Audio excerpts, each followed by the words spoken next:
Bon, ok, aujourd'hui une moto, mais vraiment digne de quelque chose qu'on pourrait faire en prépa. Moi, ça me rappelle beaucoup ce qu'on voit avec les Honda Dominator 650. Ça fait où on voit beaucoup de prépa un peu flat track comme ça, donc dirt track ici puisque c'est la 650 dirt track qui est hyper réussie. C'est plus le même bloc que la 500, donc qui faisait 400 cm3 et 27 chevaux et demi. Là, c'est un bloc dérivé de la Honda 600 XR et il fait 40 chevaux. Donc c'est pas mal. Les pneus qui font flipper sur le mouillé, parce qu'aujourd'hui c'est horrible, mais j'essaie quand même, tant pis, sont des Kenda, 18 pouces à l'avant et autant à l'arrière, si je dis pas de bêtises. Le disque avant, c'est un 320 mm et c'est un étrier 4 pistons. À l'arrière, c'est un 240 et un étrier 2 pistons, si je dis pas de bêtises. Le poids, c'est 163 kg à vide, donc en rajoutant une petite dizaine de kilos, on atteint les 175 kg, donc c'est pas mal en termes de poids puissance. Et le refroidissement, parce que j'apprends de mes erreurs, c'est un refroidissement air huile, voilà, pas comme sur la 650 GT où je m'étais trompé, je m'étais fait défoncer. Voilà, des petits éléments vraiment sympas. Le premier truc qu'on voit, c'est évidemment super guidon, très large, avec un rise assez important, il doit avoir 10 cm de hauteur, une plaque porte numéro, un phare lenticulaire, les petits clignots sympas, un tout petit compteur numérique, une selle qui est d'un confort pas possible, une selle à boudin,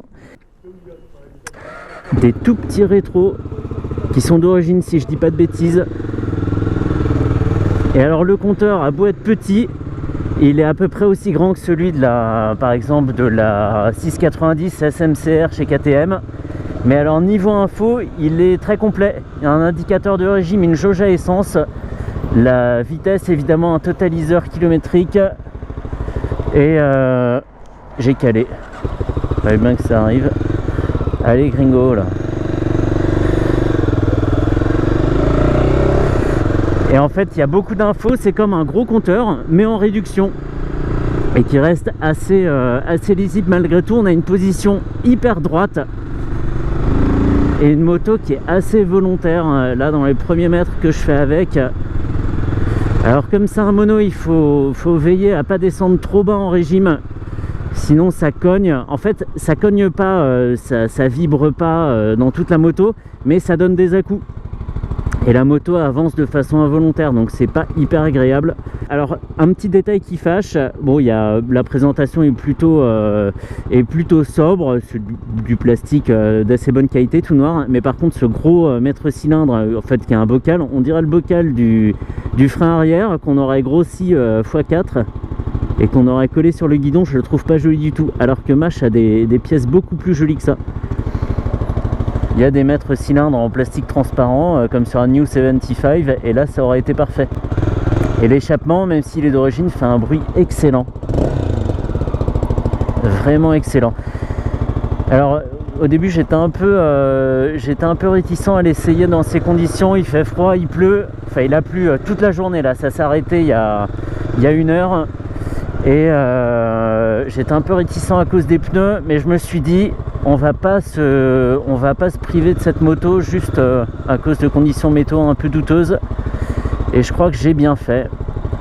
Et là le but ça va être de sortir de Paris et d'atteindre l'autoroute pour voir ce qu'elle vaut.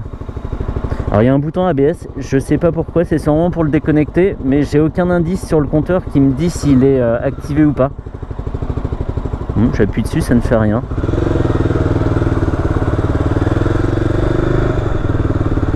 C'est assez déroutant d'avoir un guidon aussi large.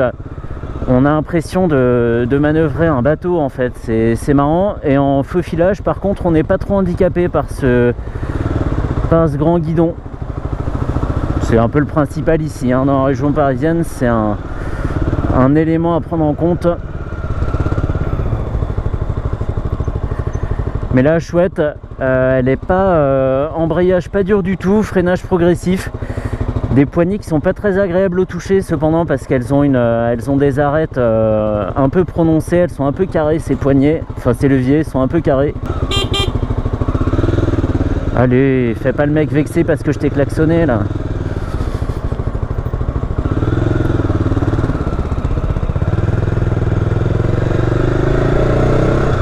Toi aussi apprends à conduire comme un Parisien. Allez. Et merde. C'est la manif, les gilets jaunes, punaise. Allez, demi-tourneau. Punaise, fallait s'y attendre. Alors les rétros sont limites en termes de visibilité, faut juste un petit peu d'habitude. Mais c'est clair qu'on verra pas toute la route derrière.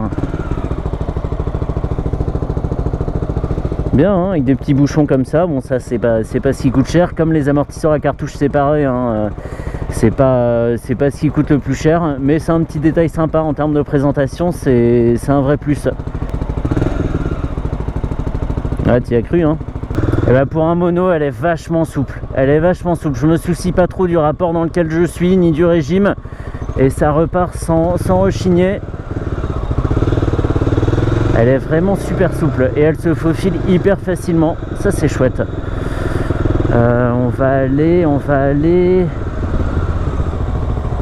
aller par là. Pardon. Ah, je suis pas hyper serein. Les pneus montrent pas de faiblesse sur le mouillé, mais je suis jamais serein avec des pneus à crampons comme ça, aussi petits soient-ils. J'aime pas du tout. Et puis feuilles mortes, le froid, tout ça, c'est complet aujourd'hui là.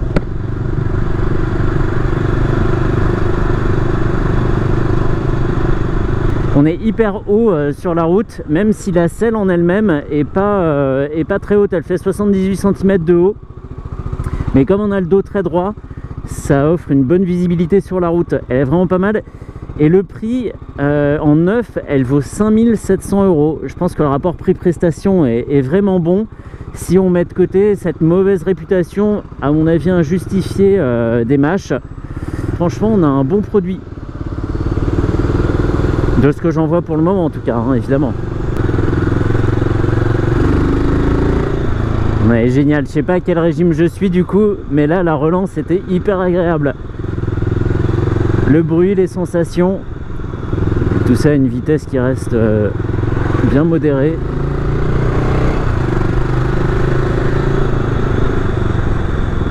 Très agréable en ville en tout cas. Vraiment, vraiment parfaite.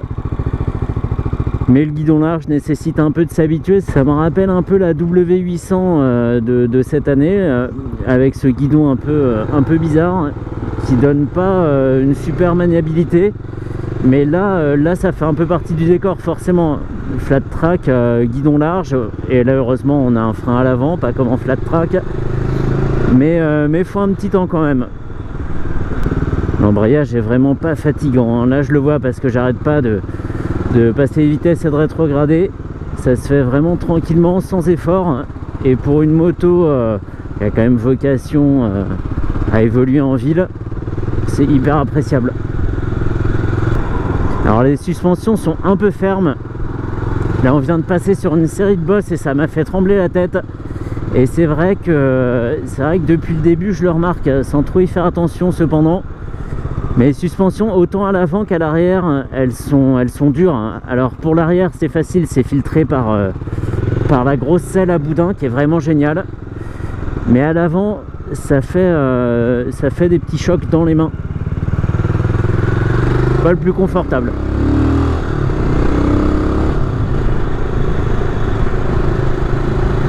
Merci à Thomas de chez ATS Motorcycles à Paris, dans le 11e, près de Nation.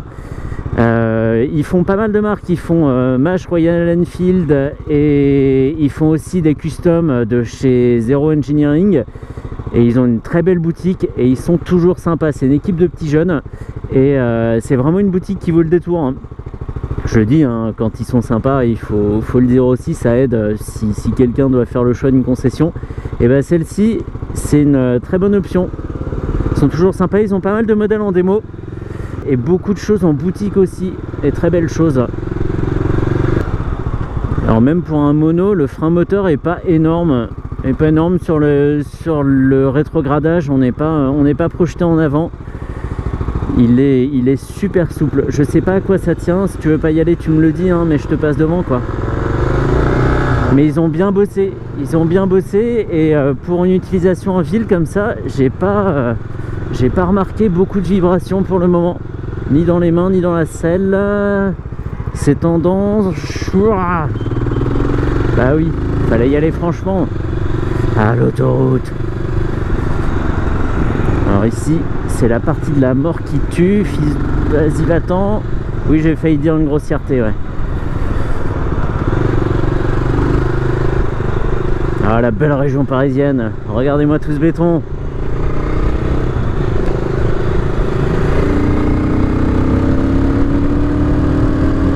Bonne allonge. Pas beaucoup de vibrations dans les tours. Et une moto qui est bien assise, sur la route. Elle n'est pas sensible au vent, et aujourd'hui il y en a beaucoup. Elle donne pas l'impression de se promener comme ça, de chercher un peu son cap. J'avais un petit peu peur vraiment avec ses pneus.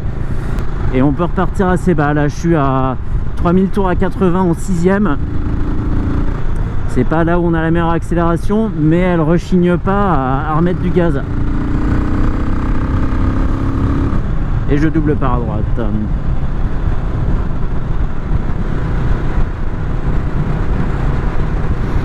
Il y a des vibrations avec cale-pied, quasiment aucune dans le réservoir et vraiment aucune dans la selle, donc la gêne est limitée, on va dire. Pour un mono de 650 cm3, c'est supportable. Pas du tout de vibration dans le guidon, donc ça c'est bien, on y voit clair dans les rétros et les mains fatiguent pas, elles s'engourdissent pas avec les vibrations, et c'est hyper appréciable. Moi c'est toujours ce qui me fait flipper, et c'est ce qui est évidemment fatigant à la longue sur un long trajet. C'est aussi de là que vient la fatigue. Et le bruit est supportable, hein, allure soutenue, là l'échappement se fait discret. Franchement, c'est pas parce que j'ai une mâche que j'en dis du bien, c'est vraiment parce que c'est une bonne machine. Et ça faisait... moi je l'ai vu au Café Racer Festival, donc sur le stand mâche, ça fait 6 mois, et ça fait 6 mois que j'attends de l'essayer en fait. Et je suis vraiment pas déçu. Je suis vraiment pas déçu, et comme disait le commercial, avec un minimum d'entretien, si l'entretien est bien suivi, c'est des motos qui peuvent durer dans le temps comme toutes les autres, hein. Moi la 75 à 6700 bornes, j'ai fait un gros entretien là, et elle n'est pas fatiguée, elle n'est pas usée plus que de raison, quoi. Donc ce sont des bons produits, il faut juste vaincre cette appréhension de la marque. Voilà, j'allais dire la marque qu'on ne connaît pas, mais ça fait qu'un paquet de temps qu'ils sont sur le marché. Et franchement, moi je trouve que ce sont vraiment des bons produits, en restant tout à fait objectif, hein. Moi je suis pas payé, donc je peux en dire du mal, mais là c'est compliqué. Le seul truc par contre, c'est qu'avec cette selle, il y a un petit capot de selle sur la remontée derrière, mais on ne pourra pas être deux sur cette selle. Mais bon, en même temps, c'est la forme qui prime sur la fonction. Bref.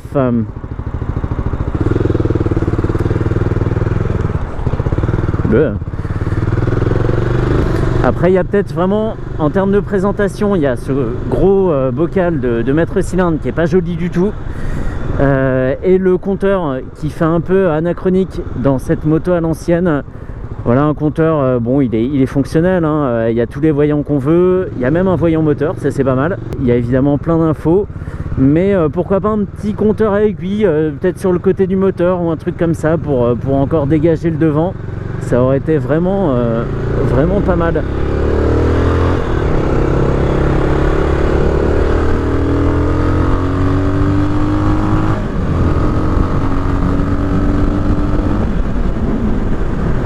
Alors c'est quoi cette graduation? Parce que bon, je dis que c'est lisible, mais quand même, c'est 8000 tours.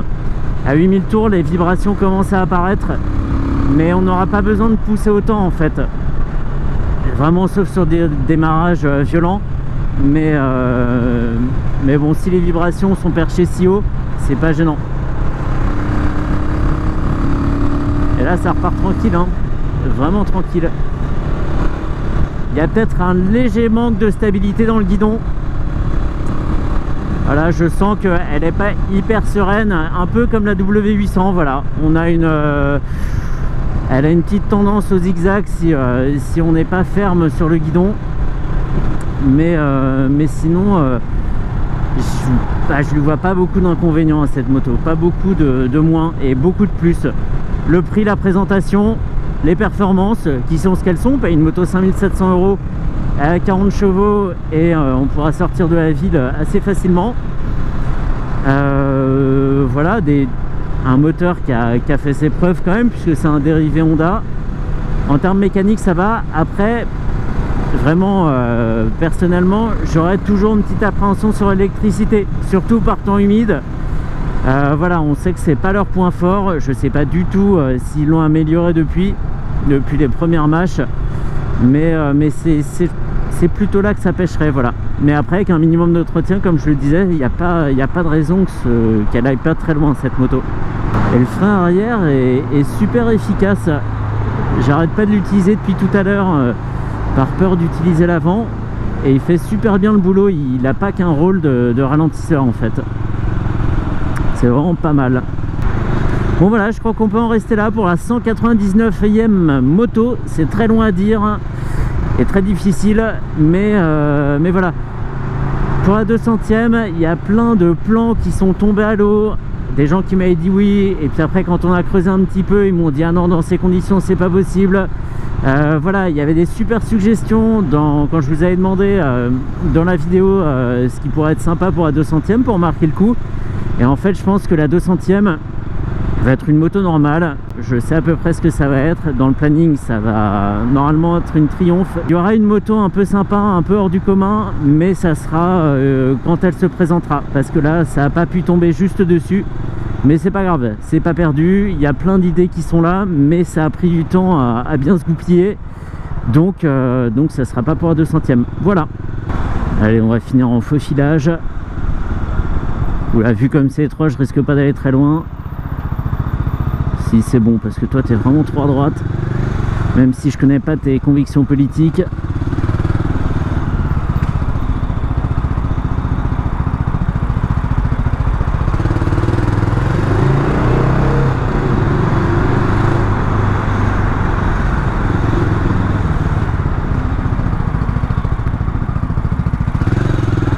Ouais bah, et ça se passe super bien.